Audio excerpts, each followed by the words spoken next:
जी बिल्कुल, आपके लाहौर से आगाह करते चलें कि मांगा मंडी इलाका मोहल्ला अहमदाबाद में सीवरेज का निज़ाम नकारा होने की वजह से शहरी जिला इंतजामिया लाहौर और हुकूमत के खिलाफ सरापा एहतजाज बन गए। शहरियों ने एहतजाज करते हुए कहा कि साडा हाल देखो आगे की होया दा गरीबां लाग लंघिया ਜਾਂਦਾ ਟੱਪਿਆ ਜਾਂਦਾ।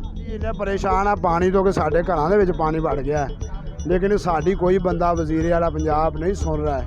ਇਸ ਵਾਸਤੇ ਸਾਡੇ ਵਾਸਤੇ ਕੋਈ ਨਾ ਹੱਲ ਕੱਢਿਆ ਜਾਵੇ। ਭਾਈਜਾਨ ਅਸੀਂ ਸੀਵਰੇਜ ਤੋਂ ਬਹੁਤ ਪਰੇਸ਼ਾਨ ਆ। ਇਹ ਦੇਖੋ ਪੂਰੇ ਬਾਜ਼ਾਰ ਦਾ ਪਾਣੀ ਸਾਡੀ ਗਲੀ ਨੂੰ ਆ ਰਿਹਾ, ਲੇਕਿਨ ਪਹਿਲੇ ਏਸੀ ਸਾਹਿਬ ਆਏ ਸੀ, ਉਹਨਾਂ ਨੇ ਸਾਡੇ ਨਾਲ ਵਾਅਦਾ ਕੀਤਾ ਸੀ ਕਿ ਅਸੀਂ ਤੁਹਾਡਾ ਕਾਰੋਬਾਰ ਕੰਮ ਕਰਾ ਦਿੰਦੇ ਹਾਂ, ਲੇਕਿਨ ਸਾਡੇ ਬੱਚੇ स्कूल जान तो परेशान ने, ਅਸੀਂ बाहर जान तो परेशान हाँ। साड़ी सीवरेज सिस्टम नकारा होने की वजह से गटरों का गंदा पानी हमारे घरों में दाखिल होना शुरू हो गया है, जिसकी वजह से मुख्तलिफ मौजूद बीमारियां फूट रही हैं। शहरियों को मुश्किलात का सामना है। शहरियों का कहना है कि गटरों का गंदा पानी गली मोहल्लों में खड़ा होने की वजह से नमाज के लिए जाने वाले शहरियों के कपड़े खराब हो जाते हैं। शहरियों ने वज़ीर आला पंजाब, कमिश्नर लाहौर, DCO लाहौर और असिस्टेंट कमिश्नर रायवंड से एहतजाज करते हुए कहा कि वासा के अमले को मांगा मंडी में तैनात किया जाए ताकि मोहल्ला अहमदाबाद समेत मांगा मंडी के मुख्तलिफ इलाकों से भी सीवरेज सिस्टम को ठीक किया जा सके। शहरियों का मजीद कहना था कि हमारा मुतालबा जल्द अज जल्द ना माना गया तो हम मुल्तान रोड बंद करके एहतजाज करेंगे। लव साया, क्राइम रिपोर्टर, पाक एशिया TV, मांगा मंडी, लाहौर।